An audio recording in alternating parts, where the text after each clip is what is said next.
자, 저도 지금 여기 이제 작은 핀 마이크를 달았는데요. 마이크의 원리는 일단 소리를 무엇으로 바꿔주느냐? 전기로 바꿔줍니다. 소리 신호를 전기로 바꿔줘요. 전기 신호로. 그 얘기는 즉 이 마이크의 전선에 전류를 흐르게 해준다는 거예요. 마이크의 구조는 스피커의 구조와 똑같습니다. 어떻게 이루어져 있느냐? 진동판이 있어요. 말 그대로 진동하는 얇은 판이에요. 그리고 진동판에 무엇이 연결되어 있냐면 코일이 연결되어 있어요. 따라서 진동판이 진동하게 되면 진동판에 연결된 코일도 함께 똑같이 진동을 하게 됩니다.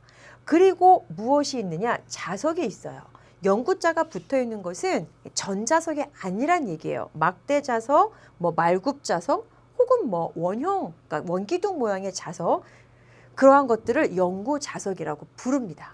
그러면 진동판 코일, 자석으로 이루어진 이 구조물이 어떻게 해서 소리를 전류로 바꿔주게 되느냐? 일단 제가 뭐라고 말하고 막 얘기를 합니다. 그 얘기는 저의 성대가 진동을 하고 있는 거죠. 저의 성대가 진동을 하게 되면 성대 주변에 공기 입자가 진동을 하게 되고 또 그것이 옆에 공기 입자를 진동시켜서 결국은 공기가 진동을 하는 거예요. 그 공기가 누구를 진동시켜요, 여러분? 진동판을 진동시켜요, 이렇게. 그러면 진동판에 붙어 있는 누가 진동하겠어요? 코일이 따라서 진동하겠죠. 그런데 우리가 배운 게 여기 있습니다. 코일이 진동하는데 자석 주변에서 코일이 진동을 해요. 즉 자석 가까이 코일이 갔다가 자석으로부터 멀어집니다. 자연은 변화를 싫어합니다. 자연을 거부해요. 그렇기 때문에 코일 입장에서는 자기가 이동하는 거지만 자기는 가만히 있고 자석이 운동한다고 해도 상관없죠. 그러면 무슨 얘기하는 건지 여러분들 감이 오세요? 제가 무슨 얘기하는 거예요? 전자기 유도 현상 이야기를 하는 거죠. 코일 주변에 자석이 운동하게 되면 코일 중심을 통과하는 자기력선 속에 변화가 생기게 되죠. 그 변화를 거부하는 방향으로, 변화에 저항하는 방향으로 코일에 유도 전류가 흐르게 됩니다. 코일에 뭐가 흐르게 된다고요, 여러분? 유도 전류가 흐릅니다. 자, 이 원리에 쓸게요. 그러한 현상을 뭐라고 부릅니까? 전자기 유도 현상이라고 부릅니다.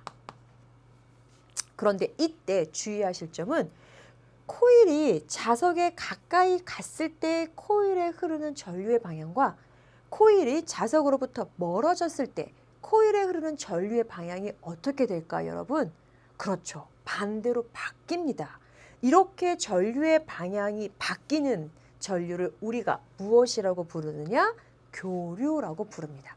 자, 그리고 자기력선 속의 변화에 저항하기 위해서 흐르는 전류, 즉 전자기 유도 현상에서 흐르는 전류를 무슨 전류라고 불러요? 유도 전류라고 부르고요. 이 유도 전류의 패턴이 방향이 바뀌어요. 그리고 방향이 바뀌려면 어쩔 수 없이 전류의 세기도 바뀌어야 되거든요. 이렇게 전류의 세기와 전류의 방향이 바뀌는 형태의 전류를 우리가 무엇이라고 부르느냐? 교류라고 부릅니다. 교류의 형태는 요 다음 빔에서 제가 말씀드리도록 하고요. 일단 마이크에서 정리할 것은 다 정리하고 넘어가도록 할게요. 그러면 잘 보세요, 여러분. 소리라고 하는 것은 공기의 진동이죠. 즉 소리의 진동수는 그게 바로 공기의 진동수고요. 이 공기가 누구를 진동시켜요? 진동판을 진동시켜요. 즉 진동판의 진동수도 공기의 진동수하고 같을 수밖에 없어요. 그리고 진동판이 진동하면서 누가 진동합니까? 또 코일이 진동을 하죠. 코일이 진동하면서 코일에 뭐가 흘러요? 유도전류. 그 유도전류의 진동수 역시 똑같습니다. 즉 뭐냐? 선생님이 내는 소리의 진동수와 전자기 유도에 의해서 마이크의 코일에 흐르는 유도 전류의 진동수가 어떻다? 똑같다. 자, 스피커는 무엇을 무엇으로 바꾼다고요? 전류를 다시 소리로 바꾸는 거죠. 전류라고 하면 전기, 신호라고 할 수도 있고요. 전기 신호를 다시 소리로 바꿔주는 것이 스피커예요. 다만 그냥 육성일 때보다 더 크게 바꿔준다는 데 의미가 있겠죠. 구조 역시 마이크하고 똑같아요. 뭐가 있냐면 진동할 수 있는 얇은 판, 진동판이 있고요. 진동판에 연결되어 있는 코일이 있어요. 그리고 연구 자석이 있습니다. 자, 이 스피커의 코일에는 이미 전류가 흐르고 있어요. 무슨 전류일까요? 바로 마이크에서 만들어진 교류 형태의 유도 전류예요. 코일에 전류가 흐르면 코일 자체가 무슨 역할을 한다? 이거 중요하다고 했는데 전류가 흐르는 모든 전기 제품은 무엇이다? 자석입니다. 그런데 보세요. 자석인데 자석이 또 있어요. 그러면 자석과 자석 사이에 무슨 힘이 작용할까요? 자기력이 작용을 하죠. 서로 당기거나 서로 밀 수 있어요. 그런데 보십시오, 여러분. 교류기 때문에 전류의 방향이 자꾸 바뀌어요. 그러면 코일에서 만들어지는 자석의 극도 자꾸 바뀌겠죠. 그러면 이 녀석은 영구 자석이니까 예를 들어서 영구 자석의 오른쪽이 N, 왼쪽이 S라고 하면 영구 자석의 극은 안 바뀌는데 코일의 극이 왔다 갔다 NS가 바뀌니까 어느 때는 인력이, 어느 때는 청력이 작용하겠죠.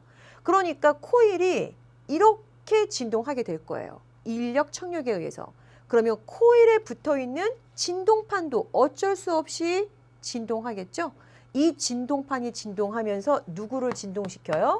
공기를 진동시켜요. 그리고 이 공기가 여러분들의 귀를 진동시키면 여러분들의 뇌는 그것을 소리로 인식을 하게 됩니다.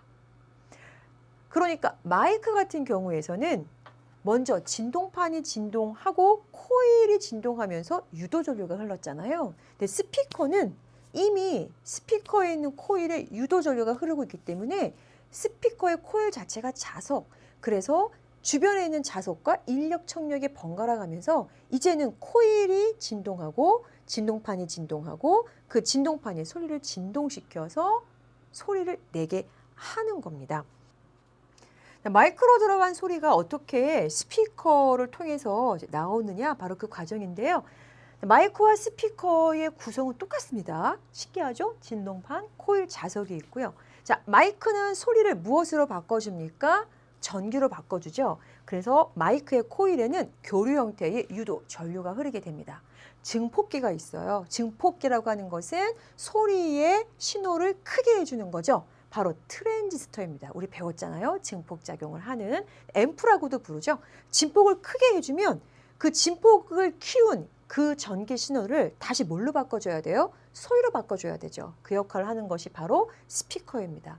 이때 증폭기를 통해 들어온 전류는 코일에 이미 흐르고 있고요. 그렇기 때문에 코일이 자석이 돼서 또 다른 자석과 자기력으로 인해서 코일 진동, 진동판 진동, 공기 진동.